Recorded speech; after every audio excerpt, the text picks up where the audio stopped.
analíticas convencionales están hechas principalmente en población enferma. Entonces ahí, claro, quita un montón de gente que quiere cuidar su salud, quiere prevenir, pero todavía no tiene patología, ¿no? ¿Cómo serían los rangos si miráramos el parámetro de funcionalidad en esas personas que nunca se hacen analítica? Ferritina, para que el hierro suban y que haya depósitos de hierro y se haga hemoglobina, no solamente hace falta dar hierro, sino que hace falta dar todos los cofactores que hacen que se sintetice la molécula: selenio, B2, vitamina C, proteínas suficientes. El pobre colesterol le hemos señalado así con todos los dedos, pero realmente en sí mismo no es malo, todo lo contrario, el cuerpo lo necesita. También tenemos que decir que en las analíticas habituales lo que en realidad estamos midiendo es el HDL, que es lo más barato de medir. En la analítica se mide el HDL, que es lo barato de medir, y se resta del colesterol total el resto. Así, o sea, lo que a ti le vale a tu médico para poner una estatina en el centro de salud es que ni siquiera lo han medido. En cualquiera de los casos, o sea, verdaderamente no somos capaces de sintetizar vitamina C, y es que estamos en una en una epidemia de hipovitaminosis, de todo en general, ¿eh? Es que las frutas están un poco sobrevaloradas, eso es lo que creo yo, porque de verdad yo tengo pacientes que, Pablo, pacientes incluso oncológicos, comiendo 6 y 7 piezas de fruta al día, ¿eh? Y para ellos eso es una alimentación saludable.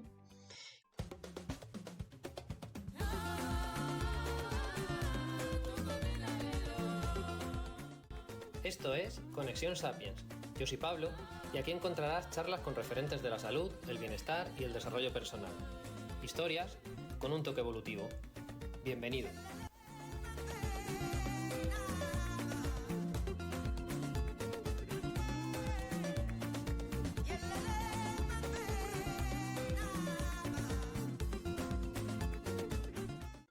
Muy buenas, bienvenidos a otro episodio. Gracias, Olga. Yo estoy con ganas de este episodio de la charla porque yo creo que nos va a gustar a todos. ¿Qué tal? Hola, ¿qué tal, Pablo? Muchísimas gracias por invitarme. Siempre os agradezco un montón que me invitéis o que me preguntéis. Y bueno, y aquí estoy para aportar pues lo que pueda, un poco de visión en este lío, ¿no? Que son las analíticas complementarias y que, bueno, tienen tan locos a los pacientes y también a los profesionales, es verdad. Antes de meternos con el tema, cuéntanos sobre tu trayectoria y, bueno, cómo has llegado hasta el punto actual.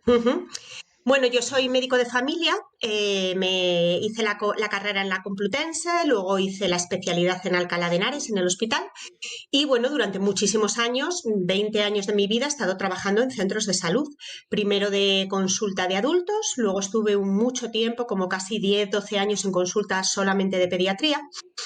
Y bueno, fue en la consulta pediátrica donde yo empecé a ver que mis niños, ¿no? Que iban a médicos raros, naturópatas, osteópatas, homeópatas, y mejoraban de cosas que a mí me parecía que eran, bueno, pues no podía ser placebo, ¿no? Al principio, por supuesto, como médico convencional, pues yo ninguneé a esos padres, pensaba, están locos, se lo están creyendo, es placebo inducido y tal, pero llegó un momento que como la realidad es muy tozuda, pues empecé a tener verdadera curiosidad, ¿no?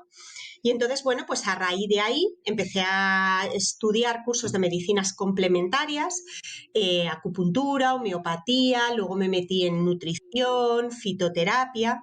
Y ya al final un poco de todo ese bagaje, también mucha medicina psicosomática, me encanta todo el aspecto psicoemocional, ¿no? Biodescodificación, terapia breve, máster de medicina psicosomática y tal. Y al final de toda esa trayectoria me encontré con la psiconeuroinmunología clínica, con la PNI. Había oído mucho hablar de ello, ¿no? No sabía muy bien qué era exactamente, ¿no? Pero bueno, en mi interés por seguir avanzando y entendiendo la fisiología y el cuerpo humano desde todos los ángulos posibles, pues me metí en el máster de PNI, en el de Salamanca, y bueno, pues la PNI le dio a mi visión, Pablo, pues una especie como que, bueno, lo unió todo. Yo venía de muchos arbolitos y en la PNI he encontrado como la manera de relacionarlo todo con unas bases bioquímicas, fisiológicas y como que da sentido, ¿no? A todo eso.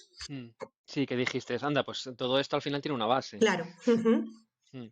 ¿Qué negación hay en la medicina convencional respecto a cualquier otro tipo de terapia? A mí, es que yo he seguido más o menos tu mismo camino en el pensamiento, ¿no? De ujú. decir, "Pues estos magufos que están diciendo al final a interesarte por cualquier tipo de terapia que luego la puedes incorporar tú a tu vida o con tus pacientes o no, según te resuene o creas que es válida o no. Pero lo primero es un rechazo tremendo Tremendo. Mm. bueno, no sé, como que Estamos, tampoco tiene sentido. no, lo que pasa que estamos muy, muy adiestrados por... se junta que los sanitarios, los médicos, yo creo que los médicos los peores. El resto de los sanitarios, fisios, enfermeros, el resto de gente tiene más curiosidad abiertamente, pero los médicos estamos muy adiestrados en la facultad a que esto no es científico, ¿no? En ese cientifismo que es ahora como una nueva religión, ¿no? Como el dios ciencia, ¿no? Y, y, bueno, estamos muy adiestrados y luego pues nada más terminar la carrera, lo cierto, Pablo, es que, bueno, tú lo sabes, salimos y el primer día de la urgencia tienes a todos los visitadores farmacéuticos ahí a explicarte sus cosas. Y tú encantada, Sí, claro. Entonces, pues claro, un adiestramiento en la facultad de esto no vale, esta medicina china no vale, es alternativa, estos son macufos, esto es tal. Y luego la farmaindustria, que por supuesto quiere que tú recetes lo que ellos venden, obviamente, porque es una empresa, pues entonces, nada, te puedes pasar 10 o 12 años sin saber nada de esto, exceptuando lo que te cuentan los pacientes. Así que, sí. Bueno, o sea, no podríamos hacer un podcast del sí. tema, pero hemos dicho que íbamos a hablar de analíticas y vamos a hablar de analíticas. Antes de meternos más en materia, que además hemos elegido colesterol y glucosa en el sentido más amplio, pero antes de esto, vamos a diferenciar entre las analíticas convencionales, las que se están pidiendo en un centro de salud, con una analítica funcional más allá que a lo mejor podemos pedir más parámetros, pero incluso con los mismos parámetros nos fijamos, tenemos otros rangos. Ujú. Sí, vamos a ver, las analíticas convencionales están hechas principalmente en población enferma. Entonces ahí, claro, quita un montón de gente que quiere cuidar su salud, quiere prevenir, pero todavía no tiene patología, ¿no? La mayor parte de los rangos se basan en población enferma a la hora de hacer estudios y todo. Y luego, pues la analítica convencional no se piden todas las cosas que hay que pedirse, ¿no? Porque, bueno, por ejemplo, la T reversa no se pide, no se pide determinados minerales. A veces cuando se piden no se piden en el tejido adecuado. No es lo mismo el magnesio intraeritrocitario, los ácidos grasos en la membrana del eritrocito que pedir pues así a selenio y zinc en sangre o magnesio en sangre, ¿no? Y luego los valores son enormes, o sea, la horquilla de normalidad es enorme. Entonces yo siempre le digo a mis pacientes, por ejemplo, con la ferritina, ¿no? Que eso es una cosa súper frecuente. Vemos un montón de mujeres que tienen tendencia a tener el hierro bajo, anemia, y la ferritina siempre muy bajita. Pero claro, el rango de ferritina está entre 15 y 100 o ciento y pico. Entonces, claro, si a una mujer la vas a tener siempre con ferritinas de 17, 19, pues estamos hablando de que está aprobando con un 4,1, o sea, con 5,1, vamos. Entonces, bueno, nosotros dentro de la medicina funcional, de esta medicina de estilo de vida, de tratar de encontrar un equilibrio en el organismo para no llegar a enfermar, nos gusta que las personas tengan un rango bueno, pues un poquitín más en el medio del valor normal, digamos, ¿no? Mm, sí, a veces en el medio y a veces en una parte del rango. Totalmente, o en la parte más alta. Por ejemplo, los valores de magnesio, cuanto más alto esté el magnesio en sangre, es decir, alrededor de 2,2, más probable es que tengas una gran cantidad de magnesio intratisular. Eso se ha demostrado en estudios. Claro, si es mejor tener un magnesio de 9,9 respecto a 10 que tenerlo en un 5 apuelado. Es así. Mm. Quiero que quede claro, porque has dicho que los rangos se hacen en población enferma. Ujú, Y bueno, hemos pasado así como por encima, pero ¿qué significa esto? Es decir, cuando se da un rango, bueno, es que el de ferritina es amplísimo, eso sí que es de chiste, pero hay otros rangos que a lo mejor que están hechos, dice, sobre población enferma. Eso es que ese rango, si está raspado, ya es disfuncional. Claro, eso es lo que significa es que el rango sirve, que está hecho en población enferma significa que la mayor parte de las analíticas se hacen estudios y se evalúan los rangos en función de la gente que se hace analíticas, que no son personas de 20 años que no se hacen ninguna analítica, ¿vale? Durante muchos años de nuestra vida todos hemos experimentado eso de yo no voy nunca al médico. Ha habido años de tu vida que no vas nunca al médico, nunca te haces una analítica, los niños habitualmente no se hacen analíticas. Claro, ¿cómo serían los rangos si miráramos el parámetro de funcionalidad en esas personas que nunca se hacen analítica?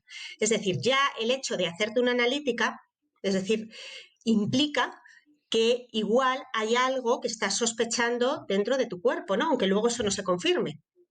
Mm. Sí, digamos que los rangos de normalidad o los rangos que se dan como normales es la normalidad de la población que se hace analíticas. Claro. Y lo lógico es que tú te hagas una analítica porque te pasa algo, porque Ujú. nosotros, me refiero que la gente no va al médico si se siente bien. Claro. La gente no se Mm. suele hacer y antiguamente mucho menos. Ahora todavía, bueno, con esta idea de cuidarnos o a veces una cierta hipocondria que hay en algunas personas o en la sociedad, ¿no? Pues bueno, me voy a hacer una analítica al año o me la hago en el reconocimiento de empresa, pero ¿desde cuándo se hacen reconocimientos en la empresa con analíticas? Es que realmente en el tiempo no hace tanto, ¿no? Mm. Me voy a ver obligado a sacarte la ferritina por un lado y la T3 reversa por otro, porque lo han nombrado y tampoco quiero dejarlo así como Ujú. colgando, Claro. pues porque a lo mejor nos están escuchando y no saben de lo que estamos hablando. Entonces, puedes empezar por la que quieras. Ujú. Bueno, la ferritina son los depósitos de hierro, ¿vale? Es una proteína donde se almacena el hierro. El organismo no quiere que haya hierro circulante, ¿vale? En general, porque lo que quiere es tener hierro en el banco. Y entonces la ferritina son, digamos, el dinerito que el organismo guarda para cuando se necesitan esas reservas. Y normalmente cuando tenemos una anemia, ¿vale? Cuando las personas, las mujeres pierden sangre, o bien por una pérdida o bien por la menstruación, primero el hierro que circula está más bajito, pero también faltan los depósitos de hierro, ¿vale? Y entonces nosotros siempre en consulta, pues cuando hay mujeres que tienen pérdidas, siempre miramos la ferritina. Es decir, lo primero que baja es el hierro circulante, después los depósitos de hierro en sangre, que es la ferritina, y luego lo último, la hemoglobina, que es la proteína que se sintetiza gracias al hierro. Mm. Sí, yo esto, o sea, ferritinas relativamente bajas, pero que están dentro de rango, me lo encuentro bastante, sobre todo en mujeres deportistas. Y eso afecta muchísimo al rendimiento, pero nadie les ha dicho, oye, que es que la ferritina está baja, o sea, que Claro. tienes un hierro bajo, con hemoglobinas bastante justitas, pero también se aceptan hemoglobinas en una mujer de 12 coma algo, se considera normal. Claro, se considera el normal dentro del rango. En cuanto ya esté en el rango, está normal. Nadie mira, yo como médico convencional nunca miraba si estaba más hacia abajo o más hacia arriba. Pero eso marca una tendencia, porque a veces eso empieza a bajar y empieza a bajar dentro del rango. Y Mm. esto es muy importante, Pablo, porque a mí yo siempre cuento que yo he aprendido ahora que la ferritina, para que el hierro suban y que haya depósitos de hierro y se haga hemoglobina, no solamente hace falta dar hierro, sino que hace falta dar todos los cofactores que hacen que se sintetice la molécula. Selenio, B2, vitamina C, proteínas suficientes. Esas mujeres deportistas igual no están teniendo el aporte proteico para el desgaste tan grande que están teniendo. Y claro, la hemoglobina es una proteína. Necesitas Mm. ladrillos para construirla. Mm. Yo creo que luego a lo mejor con el riesgo cardiovascular recuperamos la ferritina. Por otro lado, la TT reversa, que nos quedaba esta. La T3 reversa también os la explico para que el que no sepa lo que es. La T4, las hormonas tiroideas se convierten en el tejido, la T4 se convierte en el tejido en T3, ¿vale? Que es la hormona tiroidea funcional. Y cuando hay un proceso inflamatorio, no se alteran o déficits de micronutrientes como el selenio y el zinc, se altera esa ruta de conversión y en vez de convertirse la T4 en T3 se convierte en T3 reversa, que es una T3 no funcional. Entonces nosotros desde la medicina funcional, desde la PNI, muchas veces vemos pacientes que están agotados, tienen como si tuvieran un hipotiroidismo, pero sus valores tiroideos son normales. Y pedimos la T3 reversa para ver si esa T3 que estamos viendo en el análisis funciona o no funciona, porque si hay mucha T3 reversa significa que esa T3 no está siendo funcional, no está haciendo la función en el tejido. Correcto. Esto pasa esa conversión también en infecciones, o bueno, cuando el sistema inmune está activo por diversas causas, ¿no? Efectivamente, sí, cuando hay una necesidad inmunológica también de energía enorme, claro. Mm. Bueno, pasamos al colesterol, ¿no? La estrella de las analíticas, yo creo, lo que más polémica levanta. Empezamos primero con las funciones del colesterol, porque si no, ¿qué vamos a estar mirando en analítica si no sabemos para qué sirve? Claro, el colesterol, el pobre que nada es denostado, el colesterol, tantos anuncios con el colesterol, me da una penita, porque en realidad el colesterol, para que todo el mundo lo sepa, Pablo, es que es energía. ¿Qué es el colesterol? Es como la gasolina de los coches. Necesitamos colesterol en nuestro cuerpo porque el colesterol hace un montón de funciones como reserva energética. Sintetiza hormonas, sintetiza vitamina D, sirve para recubrir, o sea, para formar la cobertura y nuestra membrana celular, para que nuestra célula esté bien, bien cerradita al exterior. Y, por supuesto, para reparar cualquier daño. Es una grasa que es absolutamente necesaria, además de que es un recurso energético. Entonces, el pobre colesterol le hemos señalado así con todos los dedos, pero realmente en sí mismo no es malo, todo lo contrario, el cuerpo lo necesita. Mm, un colesterol bajo puede ser problemático. Claro, si tienes problemas hormonales, si estás en perimenopausia o menopausia, si tienes problemas inmunológicos, no podrás también la vitamina D. Si eres una persona mayor, el colesterol también recubre las membranas. Entonces, ahora hay mucha crítica con el hecho de tener personas de 80 años con simvastatinas y con estatinas, porque esa persona necesita que sus neuronas tengan colesterol. Claro. Vamos a los transportadores de colesterol, ahora puedes explicar lo que, lo que es esto, Ujú, pero claro, ahora sí ha ganado más fama el HDL y la LDL. ujú. Parece que nos vamos enterando o parece que la gente va escuchando que no importa tanto los niveles de colesterol, pero que sí el LDL, que eso es el colesterol malo. Ujú. Entonces vamos a aclarar este tema. Bueno, el LDL y el HDL, que es lo que se pide en las analíticas, son simplemente los barcos en los que se transporta el colesterol. El hígado sintetiza unos barquitos que son las lipoproteínas, que son como unos flotadores, para que os hagáis una idea, un barquito, ¿no? El hígado va a sintetizar estos barcos también con las grasas que tiene el hígado. Si tenemos un exceso de omega 6, de grasas malas, hemos comido mucho frito, mucha grasa saturada, etcétera, pues la composición de esa lipoproteína va a ser peor. Entonces el hígado sintetiza este barquito y esta lipoproteína está formada por dentro por un núcleo de colesterol, ¿vale? De ésteres de colesterol, y por fuera está formada por una membrana en la cual tiene proteínas, por eso se llaman lipoproteínas. Tiene fosfolípidos de membrana, proteína y tiene también colesterol sueltecito. Y el que medimos es el colesterol que está dentro del barquito, ¿vale? Y Mm. los barquitos son transportadores. Los barquitos tampoco son ni malos ni buenos. Lo único que hacen es salen del hígado y llevan esa grasa a las diferentes células donde tienen que desembarcar esa grasa. Y luego regresan recogiendo grasa que hay por el cuerpo de nuevo hacia el hígado. Ujú. ¿Por qué se dice que el LDL es el colesterol malo?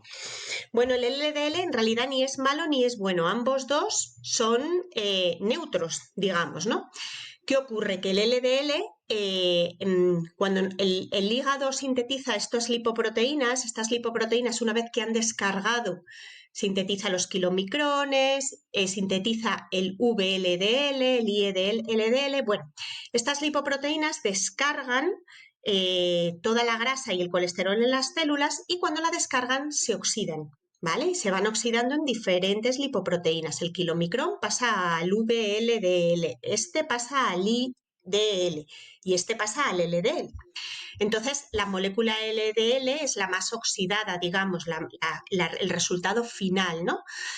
Y en realidad consideramos que esa molécula es la mala y es la que lleva colesterol malo porque hemos encontrado aumento de LDL en comparación con pacientes con riesgo cardiovascular y aumento en placas de ateroma, y además la LDL es captada por la LDL que recircula hacia el hígado, ahora hablaremos de cuál, es captada por estas placas de ateroma para taponarla, ¿no?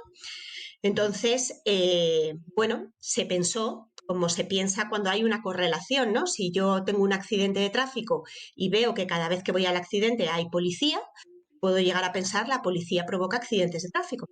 Si yo cada vez que hablo una placa de ateroma me encuentro que hay estas moléculas, puedo pensar, estas moléculas y el colesterol lo provoca. ¿Pero realmente lo provoca? ¿O qué provoca eso, no? ¿Qué es lo que provoca que las placas se produzcan, no? Pues no nos podemos meter ahí. Uh-huh. Sí, podemos Entonces, empezar bueno, por ahí ya. las ideas, esta fue la primera idea respecto al colesterol. Encontramos colesterol aquí, entonces hay que quitar esto, porque todos los pacientes cardiópatas tienen colesterol y esto es por la grasa y tal y cual, ¿no? Y entonces se empezaron a generar medicamentos pensando, pues voy a quitar a la policía de los accidentes, porque claramente lo causan, ¿no? Ahora ya se sabe y hay un montón de estudiosos, ¿no? Yo hoy he traído aquí dos que son lipidólogos súper y con una visión mucho más novedosa y, bueno, pues un poco más disruptiva, que son Ivor Cummins y Thomas Dayspring, ¿vale? Para el que nos esté escuchando que sea profesional y le apetezca meterse en sus artículos. Bueno, pues la idea de estas personas es que realmente la placa de colesterol se forma porque hay pequeñas grietas en el endotelio. ¿Vale? El endotelio vascular es la capa de celulitas que recubre nuestras arterias por dentro.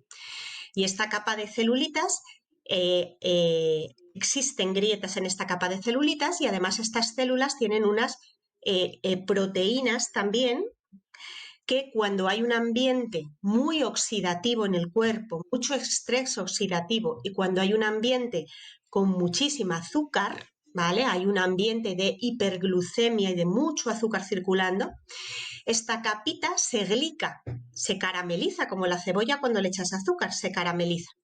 Y entonces el LDL, además, eso ocurre por un lado en la placa de ateroma, ¿no? Es decir, en la pared de la arteria empieza a haber grietitas, que parte de la idea de estos lipidólogos es que esas grietas se producen, entre otras cosas, bueno, por estrés oxidativo, inflamación crónica de bajo grado, pero también por déficit subclínico de vitamina C, ¿vale? Que hay como una deficiencia global, ¿no? Entonces, la pared empieza a generar grietitas y además la capita del endotelio se glica porque hay un ambiente de mucho azúcar en el organismo circulando. Claro, estamos llenos de azúcar porque tenemos una tienda debajo de casa y todo el día comiendo azúcares de absorción rápida. Entonces, en ese ambiente, las LDL son atrapadas por los macrófagos. Una vez que pasa que hay ese ambiente, las LDL y el colesterol que va en ellas va a taponar esa zona, ¿vale? Hay como dos teorías. Por un lado, que el colesterol taponaría y trataría de reparar ese endotelio, porque es una de las funciones del colesterol, reparar los daños, recuperar cuando existe un daño, ¿vale? Y entonces eso es lo que sería la placa de ateroma, ¿vale? Y luego aparte, estas LDL, estas moléculas LDL que han descargado ya y están volviendo al hígado, también se glican porque tienen una proteína en su interior, los barquitos tienen una proteína y entonces también se glican en ese ambiente de hiperglucemia. Y también se oxidan en ese ambiente de inflamación crónica y de estrés oxidativo. Entonces, se juntan el hambre con las ganas de comer. Placa oxidada, o sea, endotelio oxidado, grietitas, glicación en el endotelio, LDL que ya está oxidada también, que está glicada, y eso se junta, ¡plup!, se pega en el colesterol, intenta reparar y eso genera inflamación. Y entonces van los macrófagos, que son las células del sistema inmune, a reparar la inflamación y empiezan a comerse el colesterol y forman las células de espuma y eso es la placa de ateroma. Eso es lo que taponaría luego la arteria en caso de un accidente cerebrovascular, de un infarto, bueno. Eso es. Eso sería lo que luego se encuentran los cardiólogos cuando abren y dicen, ostras, es que este señor hay que ponerle un stent porque ha taponado completamente eso. Más inflamación, hay inflamación, los macrófagos llaman a células inflamatorias, más inflamación, más opsonización, más células de espuma, colesterol intentando reparar y al final pues se acaba, efectivamente hay colesterol ahí, pero el colesterol en realidad es como el convidado de piedra en este festín. Pasaba. Claro. O sea, en este sentido, con unas tuberías, que podrían ser las arterias, ya en mal estado, por esa oxidación, por ese estrés oxidativo, por esa glicación, que es caramelización de la, Eso de es. la tubería, vamos a decirlo así, la tubería está dañada y hay que repararla. Una forma de reparar, que dice, bueno, pues llevamos colesterol para reparar. Es una de las formas en las que va llegando ahí ese Claro. colesterol. Pero es que además donde se transporta ya vienen malas condiciones también por el ambiente general, o sea, está más oxidado, está más con una tendencia más a la inflamación, bueno, que yo creo que está el accidente, y como tú decías antes, llega la policía, pero es que encima la policía ya viene mal también. Ya viene mal, claro, la LDL que está retornando al hígado también se ve envuelta en ese ambiente de hiperglucemia, de estrés oxidativo, de inflamación crónica y sus propias proteínas que están dentro. Acordaros que el LDL es una lipoproteína, es decir, proteína y lípidos, su proteína también se glica. Entonces, claro, cuando las células inflamatorias, los macrófagos, tienen como una capacidad de darse cuenta que esa LDL está mal y entonces la atrapan también a la placa de ateroma.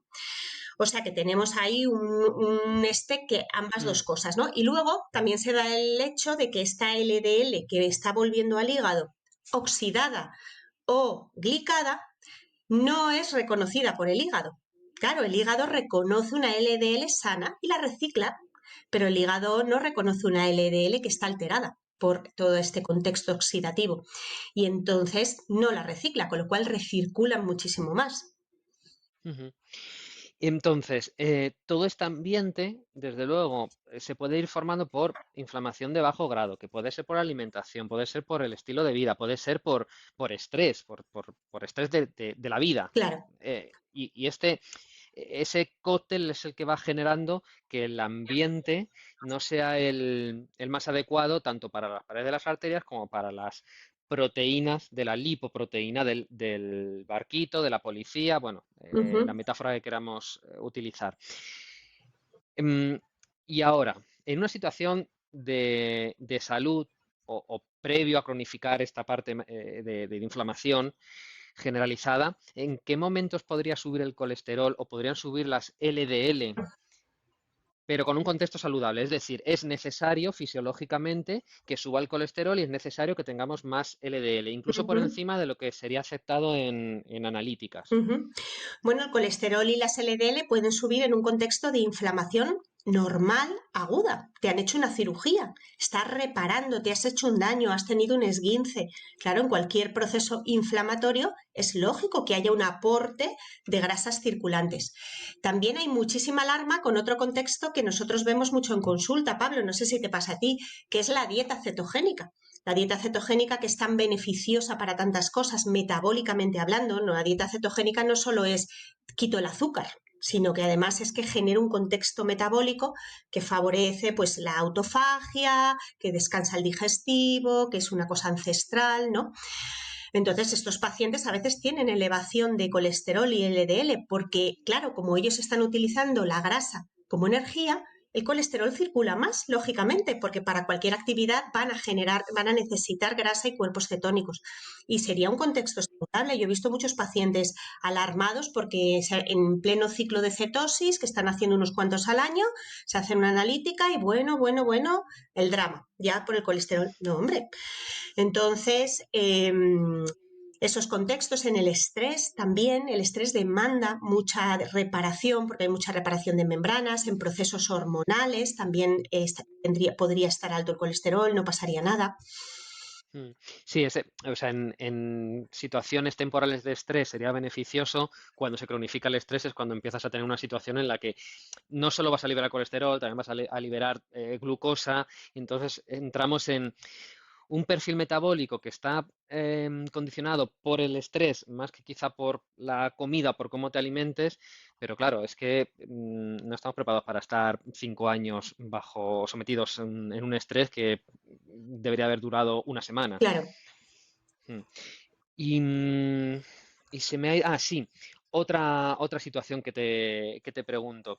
Dietas cetogénicas y entiendo también que en deportistas que Ujú, no, que no están consumiendo cantidades elevadas, podríamos decir, de hidratos de carbono, o sea, a lo mejor tienden más también a dietas más bajitas en hidratos o incluso, ujú. pues eso, normales, necesitas movilizar colesterol. Claro, claro, porque Ujú. necesitas movilizar, necesitas un gran aporte de energía enorme, necesitas reparar cualquier microtraumatismo que tienes, o sea, sí, sí, también sería otra de las situaciones, Pablo, sí. Vale, pues si quieres, vamos a ir ya dando datos Ujú, de analítica, cómo veríamos todo esto que hemos explicado, ya sabiendo el contexto, pues qué tenemos que ver en una analítica. Y bueno, ahí hemos hablado de colesterol, del LDL, de HDL, pero claro, entran en juego también en la analítica otras proteínas, otros ujú. parámetros que sería interesante mirar. Claro, nosotros vemos normalmente el LDL, HDL, triglicéridos, que la verdad es que es un parámetro bastante interesante para medir el Mm, perfil de grasas que tiene el paciente, mucho más que el colesterol, los triglicéridos, y el colesterol es lo que se suele pedir, ¿no? También tenemos que decir que en las analíticas habituales lo que en realidad estamos midiendo es el HDL, que es lo más barato de medir. Eso también es un dato muy curioso que muy poca gente sabe, yo lo he aprendido recientemente. En la analítica se mide el HDL, que es lo barato de medir, y se resta del colesterol total el resto. Así. O sea, lo que a ti le vale a tu médico, a mí como médico hasta hace nada, para poner una estatina en el centro de salud, es que ni siquiera lo han medido. Entonces, bueno, que también hay que ver eso, ¿no?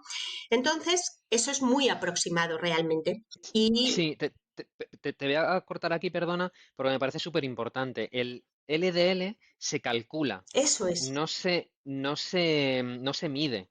Y ese cálculo, además, estadísticamente está visto que en un porcentaje, pues creo que en torno a un 25% de pacientes no concuerda, o sea, que es más alto, perdón, es más bajo de lo que sale en la analítica y en otro 25% ciento de pacientes sería al revés. O sea, que a uno le das una estatina sin necesitarlo y al otro, a lo mejor necesitándolas, no se lo das. A la mitad de los pacientes que mides, no, o sea, estás mirando un cálculo erróneo. claro. Y así es como se toman decisiones. Es muy fuerte, es verdad, eso no, los datos no los sabía yo, Pablo, gracias por contarlos, pero me parece, claro, es que es alucinante, porque así es como se toman decisiones todo el tiempo en clínica. Entonces, bueno, para poder verdaderamente mirar mejor cómo tiene uno los rangos lipídicos, el perfil lipídico, digamos, pues yo siempre digo que lo ideal sería medir las apoproteínas, ¿vale? Las proteínas que están en las moléculas transportadoras del colesterol en los barquitos.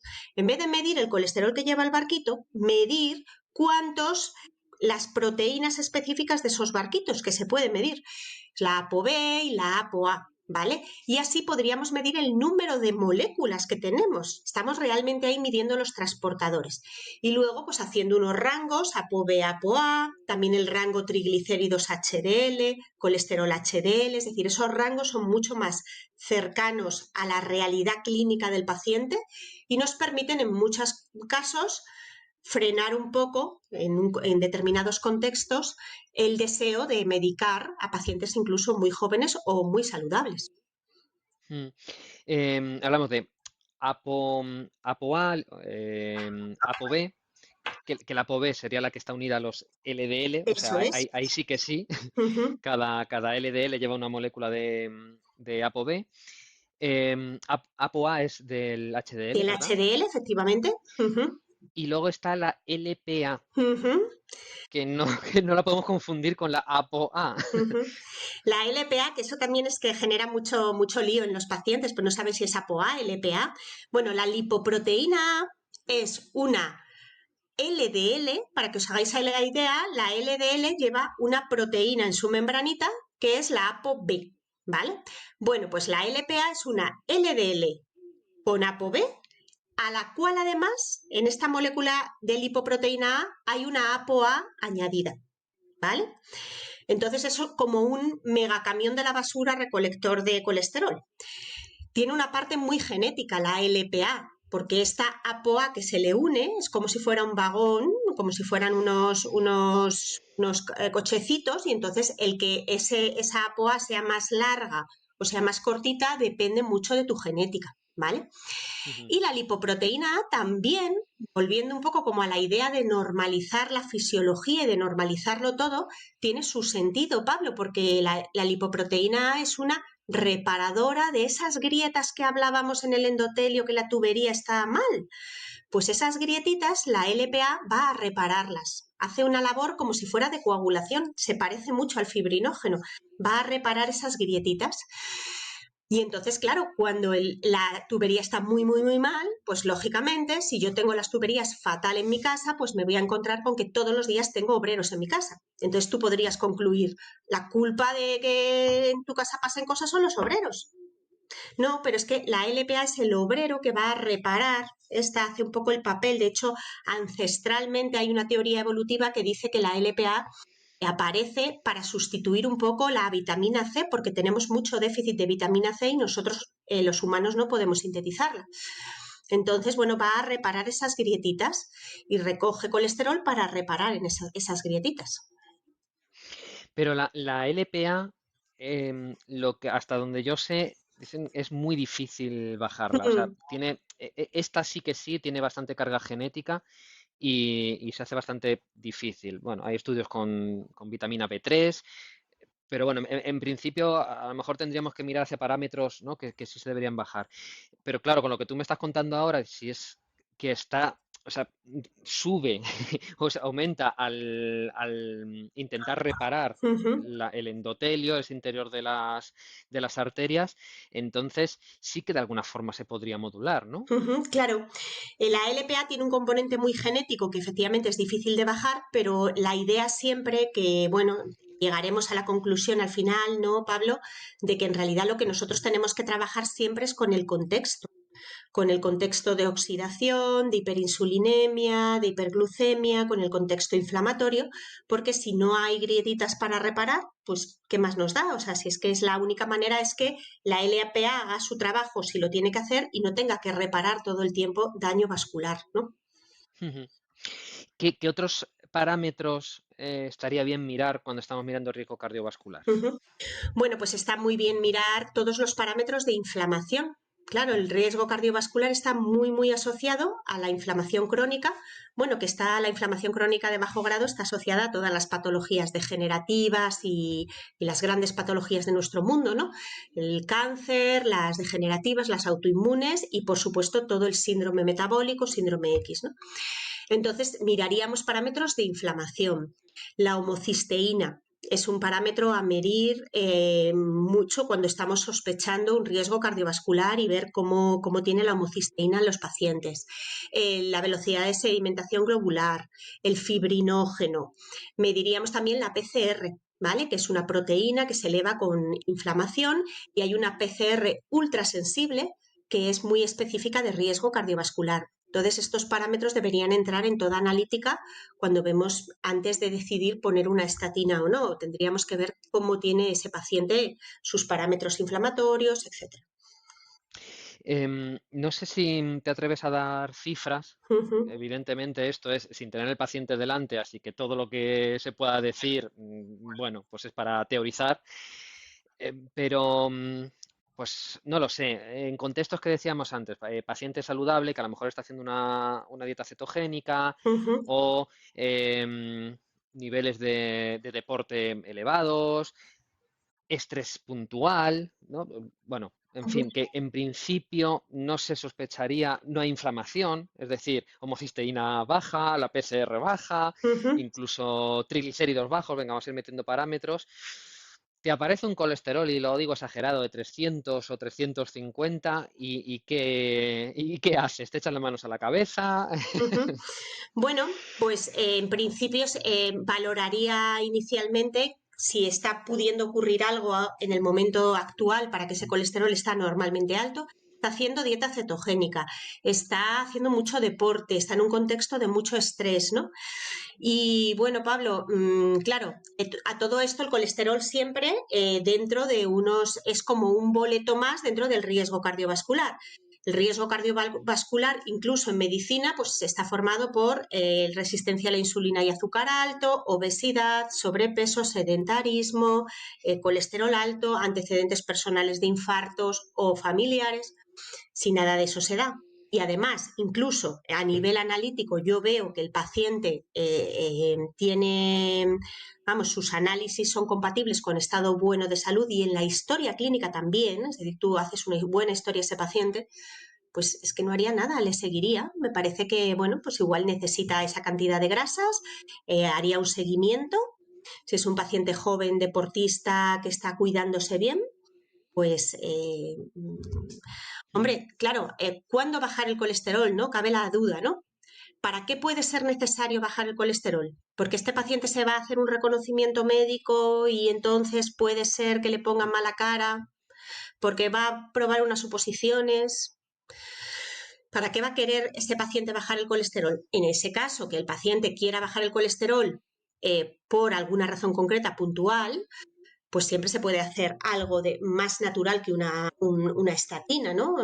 Pues, y bueno, y en principio mi actitud terapéutica sería siempre modular el terreno de ese paciente, que ese paciente sepa que tiene el colesterol un pelín alto y que tiene que cuidar mucho su entorno de oxidación, resistencia a la insulina, hiperglucemia, dieta y mantener un terreno vascular adecuado. Donde sí que vamos a tener que intervenir seguro es si hay una PCR, esa proteína C reactiva elevada, si hay un pues, fibrinógeno, homocisteína, bueno, y ahora hablamos de glucosa, insulina o hemoglobina glicada, ¿no? Pero ahí, Homocisteína, efectivamente, la PCR, la velocidad de sedimentación, que esos serían parámetros en los cuales puedes sospechar que aunque el colesterol no es el único que está elevado, sino que es que hay un contexto como de inflamación, que siempre el objetivo sería bajar el contexto inflamatorio, reducir el terreno y mejorar todo el terreno en el cual ese colesterol, si está todo bien, no va a hacer ninguna maldad, que no es su objetivo. claro. Y respecto a la ApoB, no lo sé, porque claro, yo tengo los parámetros también apuntados. Uh -huh. No sé si tú lo tienes frescos ahí en la memoria. No sé si sabrías decir alguna cifra, si podrías. A lo mejor te estoy metiendo en un lío. Pues mira, ApoB y ApoA, yo lo tengo aquí, lo que yo suelo medir más que la cifra de ApoB y A, que depende un poco del laboratorio donde lo pidas, pero el ratio sí que es bastante fideligno, que está entre 0,9 tiene que ser menor de 0,9 para hombres y menor de 0,8 para mujeres. ¿Y ApoB, ApoA. la división cuál es? ApoB entre ApoA. Claro, y tiene que estar, porque eso te da a favor del ApoA. Eso es. Muy bien, pues nada, si te parece, nos vamos a lo que te habían anunciado, al control de la glucosa, de la resistencia a la insulina. Antes que me he colado, te había dicho, te voy a sacar la ferritina con el tema del colesterol. Sí. Y es que me parece interesante, porque ahí nos vamos a ferritinas altas, no bajas, que vamos a estar mirando si puede haber anemia, si hay falta de hierro, pero ahora resulta que la hemoglobina está bien, que el hierro está bien y la ferritina está altísima. Bueno, la ferritina, claro, esto es muy interesante también porque es uno de los parámetros indirectos. Hemos hablado de los parámetros de inflamación más directos, ¿no? Pues son proteínas de inflamación.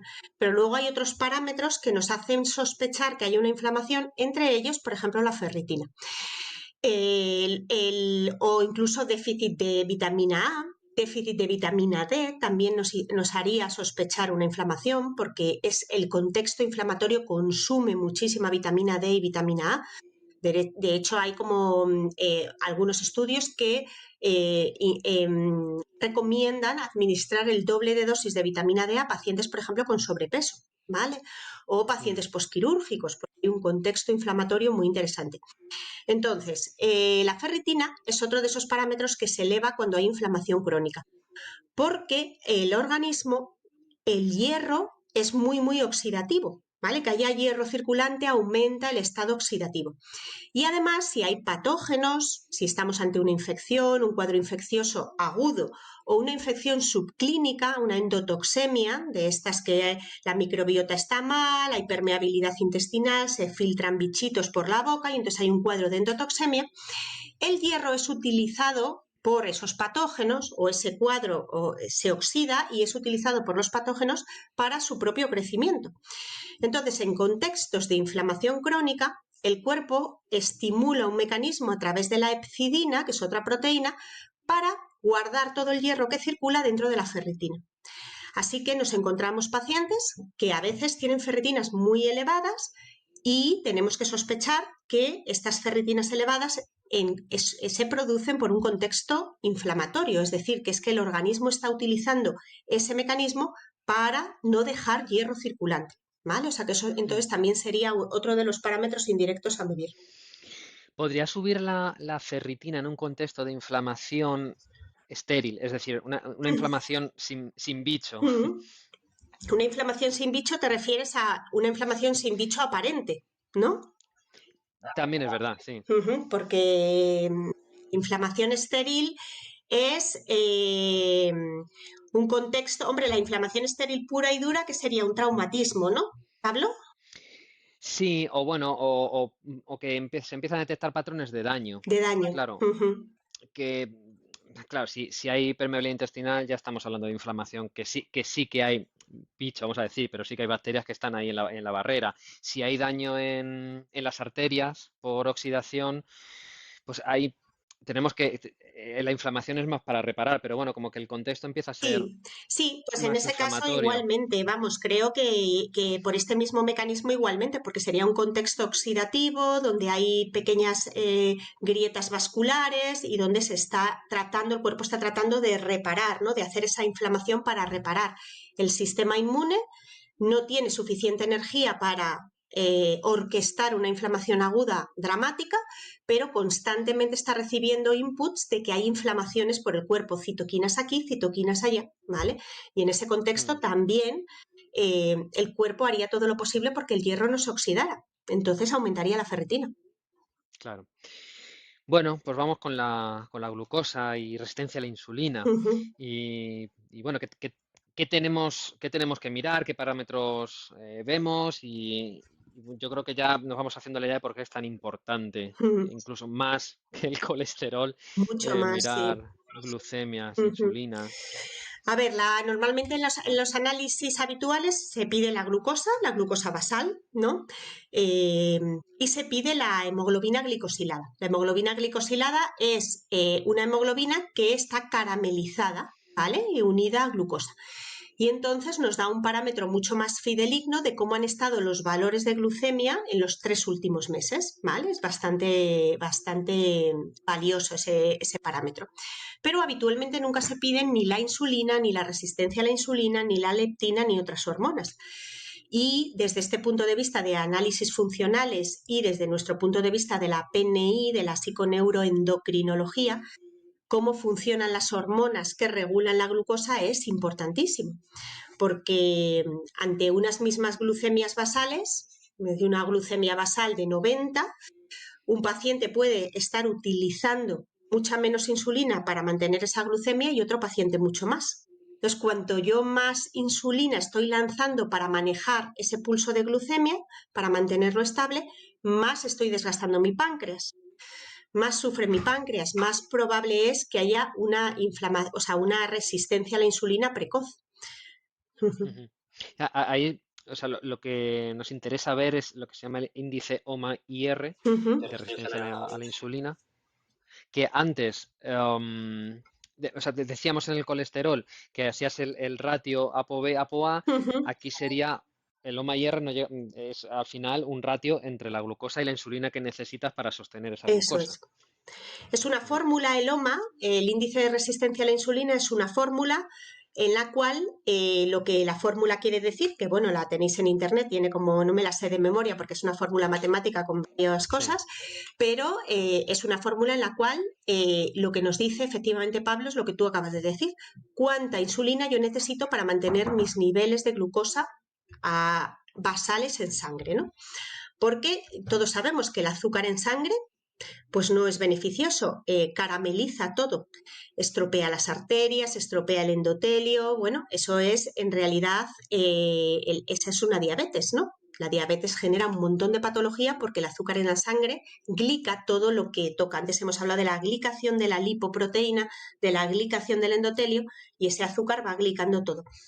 Entonces, cuanto más azúcar hay, más insulina necesita, o sea, más el azúcar genera que mi páncreas lance insulina para meterlo adentro de la célula. Pero ese mecanismo perpetuado muchos años, pues acaba desgastando mi páncreas. Y eso es una diabetes tipo 2. Mm. ¿Qué es lo que más puede aumentar tanto la glucemia como la insulina? Evidentemente, comer donuts, yo creo que todo el mundo puede llegar a esa conclusión, ¿no? Si comemos azúcar, pues vamos a estar metiendo glucosa y esas cantidades no son sostenibles. Más allá de eso, ¿qué puede estar subiendo la glucemia? Uh-huh. Bueno, pues la principal causa, la causa fisiológica, que es un mecanismo fisiológico natural de producir resistencia a la insulina, es el estrés. En el estrés agudo, nosotros, cuando el organismo se enfrenta a un estrés agudo, nosotros necesitamos que haya toda la glucosa circulante posible para que el cerebro reciba esa energía y tome una decisión.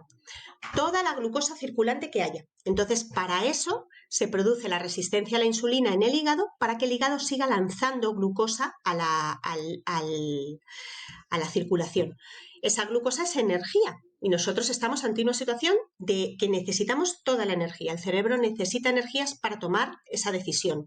Si es un león, luchar o escaparme o hacerme el muerto. Si es una infección, dona la energía al sistema inmune para que la infección, el sistema inmune repare esa energía, o sea, repare la infección. Y entonces, cuando eso es como hablábamos al principio, Pablo, un estrés agudo, único, ¿vale? Que se resuelve, o te mueres o lo resuelves, pues es un mecanismo adaptativo y fisiológico buenísimo. Pero cuando eso ocurre de forma crónica, esa resistencia a la insulina se mantiene, el páncreas empieza a notar que hay glucosa circulante más de la que debería porque no entiende que estamos en una hipoteca, en una rumiación mental, empieza a lanzar insulina y ese es el verdadero problema. Ese es el principio de todo, asociado a una dieta en la que estamos. Sí, incluso es que este perfil ya lo podemos ver en personas que se cuidan, o sea, que no concuerda su estilo de vida, al menos, no, evidentemente con el estrés es lo que se sale del tiesto, pero tienes una alimentación pues, más o menos saludable, que puedes hacer deporte, no tanto como nos gustaría, seguro, porque claro, al final somos una especie, bueno, como todas, pero necesitamos estar en Uh movimiento -huh. continuo y pasamos muchas horas sentado. Pero bueno, más allá de eso, personas que entrenan, personas que comen relativamente bien, pero hay un factor estresor que está elevando el cortisol y estamos soltando glucosa al torrente sanguíneo continuamente. Claro, efectivamente, hay un factor estresor que es el estrés crónico, el que es uno de la quinta enfermedad a la que estamos expuestos en esta sociedad. Múltiples eventos, múltiples estresores mentales, que son rumiaciones mentales, que son preocupaciones, que son estrés crónico mantenido, que no resolvemos. No se resuelven esos estresores porque la preocupación que uno tiene en la cabeza, una hipoteca, una cosa que me van a una amenaza, un no sé qué, un despido, una preocupación con mi pareja, etcétera, no se resuelve y que además casi nunca resolvemos moviéndonos. Porque uno Claro. tiene esa preocupación y se pasa 8 horas sentado en la oficina. No coge, tiene una preocupación y se va a trepar y huye y de alguna manera resuelve con el movimiento, ¿no? Se quedan como enquistados, ¿no? Sí. Sí, eso es que es eso, ¿no? Como que al final un estresor lo resuelves con decisión y acción. Ujú, Decido hacer esto y esto conlleva movimiento. ujú. Es la lucha o huida. Salga bien o salga mal, al final el estresor ha desaparecido. Claro. Bien, con consecuencias buenas o malas, pero ha desaparecido. Ujú, Y bueno, pues ahí yo creo que las recomendaciones son bastante claras, pero complicadas, ¿no? Tienes que enfrentarte a lo que te esté generando ese estrés o los varios factores, empezando por el más importante o el que creas más importante, de la forma que consideren mejor. ujú. Y Sí, y bueno, que a muchas partir de ahí, veces a ti te pasará también, Pablo, que estamos en consulta y vas quitando como capitas de cebolla, ¿no? Primero llega el paciente, cambias la alimentación, inicias la vida activa, hacer deporte, biorritmos, conexión con la naturaleza y al final te quedas con lo que está debajo de todo, que es el rucurrucu mental que no logran desconectar. Ujú. mm, de ahí, bueno, tú tienes que tener mucha experiencia porque, claro, entre terapia somática, terapia breve, Ujú. ahí tienes tú mucho donde tirar. La parte somática, estamos terminando la parte analítica y por eso te lanzo esto que estaba fuera de, Ujú. de guión, pero con la parte somática quizá veas muchísimo. Muchísimo, sí. La verdad es que, bueno, al final todo el mundo tiene la P, ¿no? De este algoritmo, ¿no? Este acrónimo PNI, pues no es por casual que es la primera, ¿vale? Psiconeuro es importantísima, tanto en ambas dos modalidades, ¿no? Lo psíquico, cognitivo, nuestras emociones, emociones enquistadas, eventos, trauma, mini traumas, que son traumas con T pequeña, que digo yo, no son cosas aparentemente dramáticas, pero que has ido sufriendo a lo largo de tu vida y que te han configurado en una estructura, que es la estructura en la que tú afrontas lo que te sucede a día de hoy, ¿no? Y luego también cómo nuestro cerebro percibe nuestra vida, la N, ¿no? Es decir, cómo nuestro cerebro, en base a nuestro modelo interno, a nuestro engrama, a nuestro constructo, predice y percibe todo lo que sucede a nuestro alrededor, ¿no? Y entonces yo me encuentro con que muchos pacientes vienen a mí por una cuestión médica, por algo físico, y al final acabamos trabajando eso, porque realmente es el switch que tienen que acabar haciendo para resolver ese Mm, insomnio, quitar esa inflamación o mejorar su disbiosis. ¿Cuántos pacientes tenemos que les haces todo a nivel de microbiota, todo bien, reparas el hígado, reparación, detoxificación, no sé qué, todo estupendo, pero tienen un ingreso de un familiar, disbiosis otra vez? mm. Sí, el eje, ese eje intestino-cerebro, Ujú, que se le ha dado la importancia que tiene, por supuesto, está de moda y debe ser así. Pero es mucho más difícil estudiar el eje cerebro-intestino. O sea, sabemos que es bidireccional, sí, pero claro, claro. ¿hasta qué punto es más importante el intestino o es más importante el cerebro? El cerebro manda sobre el intestino sobre el cerebro. Ujú. Bueno, pues seguramente no sean los dos, no vamos a llegar a saberlo exactamente y en cada persona dependerá, pero sí lo vemos, al menos de forma empírica, que en muchos pacientes, pues la vía de reparación es de arriba abajo. Mm. Sí, porque sobre todo, Pablo, porque yo creo que la gente está más predispuesta, creo que la mayor parte de la gente, como se nota el síntoma en el cuerpo expresa lo que está pasando, pues tienen más la idea de que se tiene que resolver en el cuerpo, ¿no? Entonces, incluso a pesar de que les cuesta la alimentación, les cuesta iniciar una dieta antiinflamatoria distinta, les cuesta que les digas que se tienen que meter en la cama cuando el sol se pone, bueno, les cuesta mucho, pero eso lo entienden mejor que ahondar en las causas emocionales que hay detrás de los síntomas físicos, ¿no? Y que muchas veces Mm, es el terreno que los sostiene, que los alimenta y que definitivamente hay que resolver. mm. Bueno, tengo un último apunte de lo que habías dicho antes, que era sobre la vitamina C. Ujú. Que es verdad que nosotros en un momento de la evolución dejamos de producir vitamina C y la tenemos que ingerir. O sea, estaríamos rodeados de frutos con vitamina C en el momento que dejamos de producirla. Em, te quiero hacer una pregunta porque la vitamina C como suplemento Ujú. puede ser en forma ácida. Entonces, el estrés también acidifica. Ujú. Entonces, ¿esto cómo lo solucionamos? Bueno, la vitamina C en suplemento efectivamente está en forma ácida, pero nuestro cuerpo tiene, claro, lo de la acidez y el estrés acidifica, pero lo de la acidez y la alcalinidad, Pablo, yo ya estoy haciendo un poco de crítica de ese modelo, fíjate. Y yo trabajo mucho con oncología, ¿eh? O sea que he oído muchísimo hablar de la dieta alcalina, la dieta ácida, es que no me quiero tomar esto porque es ácido, es que es vitamina C no porque es ácido. Pero ahora realmente creo que nuestro cuerpo tiene la capacidad de mantener el pH dentro de una cierta homeostasis, ¿vale?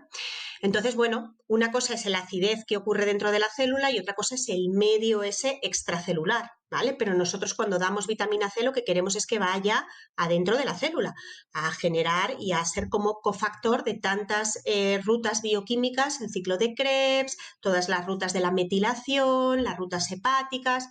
Entonces, bueno, no creo que tuviera tanta relación con la acidez extracelular, digamos, que es un poco el contexto de acidez del estrés, radicales libres, inflamación crónica. Mm. Pero bueno, es una pregunta interesante, la verdad, que me dejas ahí con la duda, la curiosidad de investigar un poco más esto, ¿no? Esta duda es verdad, me la podría preguntar o nos la puede preguntar cualquier paciente. ¿Tú qué piensas de esto, Pablo?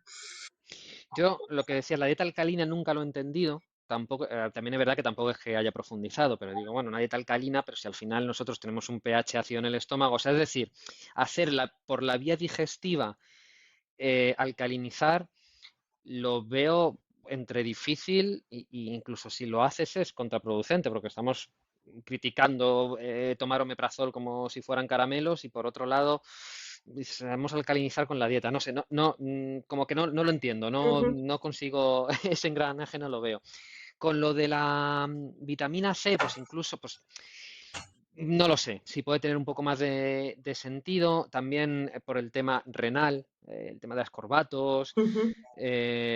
bueno, a lo mejor una vitamina C, hablando de suplementos, liposomada, bueno, hay formas Claro, vitas, ¿no? Que es una vitamina C no ácida, pues te saltas estos claro. La problemas. vitamina C en cualquiera de los casos, o sea, verdaderamente no somos capaces de sintetizar vitamina C y es que estamos en una déficit, o sea, en una epidemia de hipovitaminosis, de todo en general, ¿eh? Porque es que, vamos, Mm, ¿cuánta vitamina C tiene un limón? Que eso me parece que son 20 miligramos, lo miré yo el otro día. Un paciente me lo preguntó y nos pusimos a mirarlo, 20 miligramos. Y yo estoy dando 4 y 6 gramos de vitamina C para un catarro normal y corriente. Imagínate 20 miligramos, ¿cuántos limones te tienes que comer?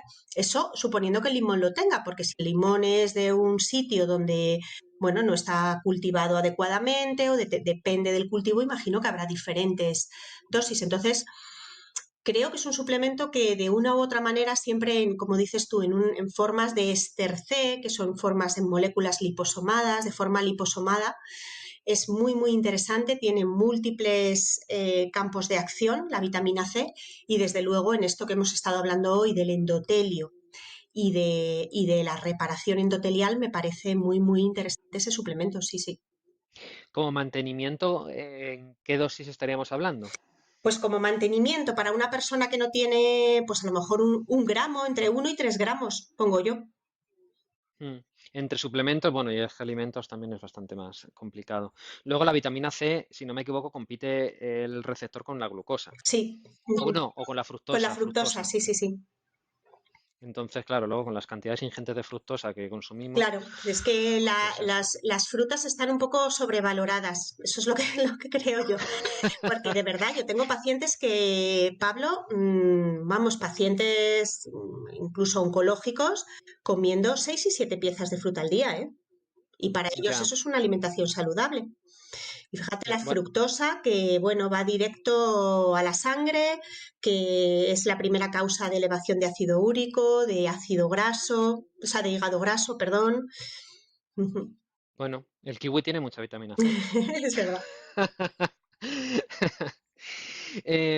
Bueno, pues si quieres podemos ir terminando con recursos. Ujú. Hemos hablado de, bueno, hemos hablado ya de la vitamina C como suplementación, pero si quieres decir otros, también, pues no sé, de alimentos, de estilo de vida, de lo que quieras. Bueno, pues recursos y así suplementos, tips de suplementación, porque la suplementación siempre hay que ponerla en función de la persona, del paciente y del contexto que tiene esa persona que tenemos enfrente. No hay, esto no es esto para todos, ¿no? Como el ibuprofeno, la misma dosis para todo el mundo, que eso es algo que a mí siempre me chirrió mucho de la medicina convencional. ¿Y cómo es posible que yo le dé la misma dosis a todo el mundo de ibuprofeno, siempre la misma? Pesen lo que pesen, metabolicen como metabolicen, lleven los medicamentos que lleven. Entonces, bueno, sabiendo que estamos haciendo una generalización, pues yo os diría, vitamina C es muy importante para el endotelio, magnesio también, importantísimo, un suplemento importantísimo cuando estamos hablando de salud cardiovascular. Omega 3, por supuesto, hacer una buenísima recarga de omega 3, de sobre todo el EPA, omega 3 EPA, que es específicamente antiinflamatorio y necesitamos grandes dosis de eso para que las grasas que circulan en nuestro cuerpo sean grasas saludables. ¿Qué más cosas para mejorar ese contexto inflamatorio? Por supuesto, todo aquello que ayude a bajar la insulina, la resistencia a la insulina y la glucemia, pues berberina, y para bajar el colesterol, específicamente para bajar el colesterol, bueno, la vitamina B, que la niacina, la niacina y el ácido nicotínico es un suplemento útil, aunque tiene un problema y es que a largo plazo es hepatotóxico a dosis altas, pero es un suplemento útil para bajar la lipoproteína A. Y, ¿qué más? Y luego, por supuesto, estaba hablando de insulina, glucemia, ¿qué más, Pablo? Un Bueno, contexto a nivel, inflamatorio. claro, a nivel patológico hemos estado hablando Ah, tanto de colesterol como glucemias y luego de inflamación. sí. Yo, no sé, dime lo que ibas a decir. Ah, sí, iba a decir para el colesterol en concreto, eso se me ha olvidado, para si queremos bajar el colesterol, si el paciente está preocupado, queremos bajar ese colesterol por algún motivo que el contexto lo necesite, entonces utilizaríamos pues la monacolina, que es extracto de levadura de arroz rojo, que hace un efecto similar a la estatina, junto con Q10, importantísimo la Q10, monacolina junto con Q10, o sea, extracto de levadura de arroz rojo con Q10. Eso te iba a preguntar, porque el extracto de arroz rojo, que es como se comercializa, tiene una vía de acción parecida a eso, a las estatinas. Al final tenemos que dar con Q10 porque no producimos Q10 con las estatinas. Y esto pasa parecido también con la Igual, menacolina, ¿no? Sí, menacolina. claro, Igual. por eso sí, sí, pasa exactamente igual, Pablo. Entonces, por eso este es el perfecto ejemplo de que lo natural no siempre es lo bueno. La duda es, y seguimos con la misma duda y habría que evaluar cada caso, cada paciente. ¿Necesita ese paciente que bajemos el colesterol? Porque aun bajándolo con levadura de arroz roja y Q10, estamos haciendo un efecto muy similar al de la estatina y estamos privando a nuestro cuerpo de una grasa que nuestro cuerpo necesita. Entonces es una intervención, es natural, pero estamos interviniendo procesos. Claro, ahí es donde a mí me entra mucho la duda. No, yo no lo utilizo por eso, porque pienso, digo, pues si es que al final esto es como si estuviera dando una estatina. Mm, Entonces, bueno, pues voy a utilizar todas las otras estrategias y a lo mejor incluso la dosis pues puede ser más dudosa que cuando estás dando directamente la estatina, que tampoco me gusta nada, porque ¿por qué? ujú. O sea, ¿la estatina para qué? O sea, baja el colesterol de otra forma o céntrate en la glucosa o en el contexto inflamatorio. Pero bueno, más allá de eso, dices, pues a lo mejor estoy haciendo lo mismo, ¿no? Entre una estatina y la menacolina. Sí, eso es verdad, Pablo, pero también, bueno, no sé si a ti te pasa, pero a mí me pasa que es que los pacientes están entre dos aguas y, y van a Ya, sus sí, médicos y el médico les quiere poner la estatina y el paciente que no quiere, pero que va, pero que el médico le regaña, el cardiólogo le regaña, el lipidólogo del hospital le regañan y entonces al final a mí tampoco me gusta bajar el colesterol porque sí, pero bueno, entre eso y una estatina, un medicamento que tiene efectos secundarios, que genera miopatías, que, bueno, pues sí, hombre, sí. quizá algo más natural, pero sabiendo que en realidad estamos interviniendo en un proceso y quitando una energía que es necesaria para el organismo. Mm. Y por último, que te decía, digo, no lo has nombrado, pero lo tienes en mente seguro, la vitamina D, que lo habías ¡Ay! La dicho, vitamina D es importantísima. Ujú. que lo habías dicho antes.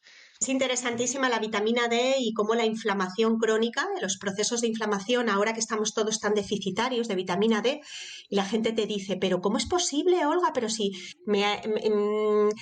yo estoy suplementándome con vitamina D desde octubre y la tengo bajísima, claro, porque estás muy inflamada. Y hay estudios que dicen que la inflamación crónica disminuye la vitamina D y disminuye la vitamina A. Y de hecho hay un estudio muy bonito de una intervención quirúrgica, ¿no? Pacientes a los que se les interviene, se les mide la vitamina D antes de la intervención y 3 días después y tienen mucho más baja la vitamina D. Debido al estrés tan terrible que supone una intervención quirúrgica, el ingreso, estadio en UCI, etc. Entonces, verdaderamente es una de las cosas que tenemos que tener siempre muy bien y muy en la cabeza para mantener, pues para reducir o modular ese contexto inflamatorio. Desde las instituciones oficiales, hay una guerra declarada ahora mismo a Mm. medir la vitamina D o incluso pautar vitamina D que no sé si tú llegas a entender, o sea, intentar entenderlo sin entrar en teorías conspiranoicas, Ujú. pero esto es uno de los casos en los que digo, es que no puedo llegar a entender por qué están haciendo esto. Mm. O sea, es decir, sería como más lícito, más lógico decir, no hay dinero, no sé, para, que sería bastante controvertido también, pero no tengo dinero para hacer medición de vitamina D en todos los pacientes. El que quiera medírsela, que se la mida por su cuenta. Ujú. Pero es que yo creo que eso hasta lo vería mejor, Claro. que no hace falta y que no importa y que se está hablando por redes sociales de la vitamina D y nadie tiene razón, pero ¿qué redes sociales si cada vez hay más evidencia publicada? Evidencia en la pandemia COVID, evidencia en UCI, o sea, evidencia en cáncer. Y nada, se resisten como gato panza arriba, no quieren. En general, mi experiencia, Pablo, sin entrar en cosas conspiranoicas de que, bueno, efectivamente el hidroferol y la vitamina D son muy baratos, son medicamentos baratísimos. Y que también dentro del entorno médico yo, por ejemplo, como médico, no sabía que esto también entronca un poco con el principio de la conversación que hemos tenido hoy, y es que importa no solamente estar en rango, sino dónde estés en ese rango. Y la vitamina D, junto con la vitamina K, según las teorías que tú y yo hemos estudiado de Bruce Ames, ¿no? Las teorías evolutivas, tienen diferentes funciones en función del nivel que tienen. Entonces, claro, si la vitamina D está en el límite bajo, o sea, prueba con un 5, pues entonces va a hacer las mínimas funciones de la vitamina D y sin embargo, si la tenemos en 80, pues va a hacer muchas otras funciones hormonales, inmunológicas. Y yo eso no lo sabía, a mí nadie me lo había enseñado en la carrera. Entonces hay una mezcla de desconocimiento, de rechazo hacia lo natural, el mundo de los suplementos como aversión porque son como los otros, ideas económicas y bueno, y historias de la farmaindustria y bueno, y también que por cierto, o sea, eso siempre pasa en medicina, Pablo, que es lo que yo le digo a mis pacientes. Desde que una cosa es identificada por un médico, por un terapeuta, alguien del hospital, un profesional sanitario y por un paciente, hasta que eso acaba en un protocolo introducido, pueden pasar 20 años, ¿eh? Mm. Porque yo, por ejemplo, cuando yo pasé muchos años pediatría, consultas de pediatría, y en pediatría en el recién nacido se hace la prueba del talón donde se mide la TSH para descartar el hipotiroidismo neonatal. Pero hubo muchísimos años que no se hacía eso. Entonces, muchos niños nacieron con hipotiroidismo y porque no se hacía esa prueba. Y desde que esa primera mamá se da cuenta de que su hijo tiene un hipotiroidismo y empieza a reclamar y se lo dice a un médico y el médico lo lleva a un comité y el comité lo hace y por fin lo incluyen y lo avalan en la seguridad social, ¿cuántos años han pasado? Sí, sí, sí. Entonces, igual Sí, dentro de 15 años se está midiendo vitamina D, no lo sabemos. pues posiblemente sí, pero creo que no por ese proceso, sino porque cada vez hay más gente, bueno, pues más abierta y leyendo fuera de la caja, por decirlo así. O sea, que no creo que tanto por cambio del sistema con su propio orden, sino porque va a ser la marea va a ser tan grande Claro. que va a ser imposible obviarlo. Y ya está siendo, ¿no? Está siendo que la gente, bueno, pues la gente no es tonta, la gente no se cree todo lo que le dicen, busca, investiga, son impacientes y hay una necesidad de saber de salud de una manera distinta y eso es totalmente imparable. Entonces, pues bueno, o te adaptas o te vas a quedar muy obsoleto. Eso es lo que yo veo, vamos. Ujú. Bueno, pues si te parece, ya nos recomiendas algún material que te haya servido a ti, que quieras compartir. Bueno, pues mirar, para los profesionales que os apetezca ir a la fuente, ¿no? Estos dos autores lipidólogos americanos, Ivor Cummins y Thomas Dayspring, son muy, muy buenos. Y luego, pues los libros, hay un libro que está fenomenal, que se llama El engaño del colesterol, La dieta cetogénica de Carlos Stroh, a mí me encantó y explica fenomenal todo esto de las lipoproteínas, también es un tratado de nutrición imprescindible. Y bueno, os recomiendo estos en relación a todo este tema que hemos hablado, ¿no? Y Bien, y última pregunta, ¿qué es la salud para ti? bueno, pues mira, la salud para mí, Pablo, es sinónimo de flexibilidad. Para mí es salud, siempre le digo a mis pacientes, es poder ser flexibles, es decir, tener capacidad de lo que hace naturalmente nuestro cuerpo, ¿no? Salgo de mi equilibrio, salgo de mi homeostasis y eso no es dramático para mi cuerpo, es decir, soy capaz de adaptarme al desequilibrio y soy capaz de volver al equilibrio. Es ese baile entre equilibrio y desequilibrio que es lo que es la flexibilidad. Para mí, flexibilidad en todos los aspectos. Digestiva, que tú vayas a una cena con tus amigos o una boda y puedas comer lo que hay allí y tampoco pase nada, y al día siguiente puedes hacer ayuno y no pase nada. Flexibilidad metabólica, que utilices la glucosa si estás corriendo una maratón y te vas a poner un gel, pero después también seas capaz de entrenar en cetosis. Flexibilidad térmica, soy capaz de sufrir frío, sufrir calor y no me pasa nada. Y flexibilidad emocional, ¿vale? Que seas capaz de poder hacer cambios y adaptarte a lo que te va sucediendo sin tantas repercusiones, ¿no? Y eso para mí sería un poco el equilibrio. Muy bien, pues nada, que sepas que me ha gustado mucho la charla. Igualmente, Pablo, muchísimas gracias por todo, es un placer y nada, encantada de haber estado aquí. Yo espero que a la gente le haya servido, yo creo que sí, pues súper práctica. Y nada más, que gracias y para los demás, pues nos vemos en el siguiente episodio. Un abrazo a todos y gracias a ti, Pablo, un abrazo enorme.